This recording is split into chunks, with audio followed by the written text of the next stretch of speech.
From Bushveld to Homestead, part 2. This is my berry garden, as you can see. I'll take you through this. This has been a very big mulching week for us. That's what we've been spending 4 out of 5 days on. And collecting, raking up, carrying by wheelbarrow all the dried leaves we can get our hands on.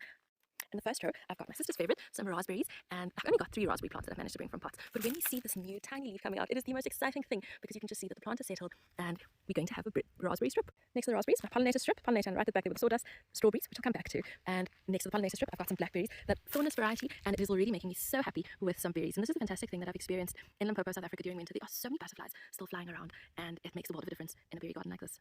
Next to the blackberries, these are quite small and they'll have to get onto the trellising very soon, is the young berry, and this has thorns, but it's so nice and juicy, and the variety is a little bit sweeter than the blackberry. In the pot, we managed to bring some clover with us, and I'm hoping that will mature, and I'll spread this. Hopefully it also spreads on its own before I have to transplant this nitrogen fixer across the berries and other areas of the plot. My last row is the blueberries. We are doing our best. We want to have as many berries available that we can eat and enjoy. And the butterflies, thank you, because we've managed to get some blueberries. And hopefully the birds don't eat them up before my kids do. They've been fantastic helpers in raking all this up. So we've got 4 or 5 blueberries down here. 2 big experiments in the berry garden is this elderberry. The elderberry seems to be doing exceptionally well. We've got new growth at the top of the bush and at the bottom, and since adding the mulch, well, I mean, it's been a very grand total of 2 or 3 days, but it can only help, and I felt in between the days of watering that the ground is still wet today, or moist. My second experiment, so you have the elderberry right in the corner over there. Second experiment next to this awesome marula tree is a moringa tree. I've got another one on the Bushveld Homestead, and I've done a chop and drop. It had a bright green leaf, but after the cold last night, it has gone brown.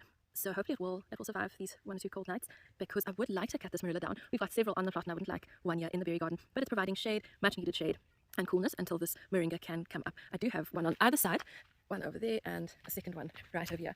And so this is a deep root, and we hope to get all the benefits of the moringa that we can in this berry garden. The pollinator berry strip, it has my strawberries.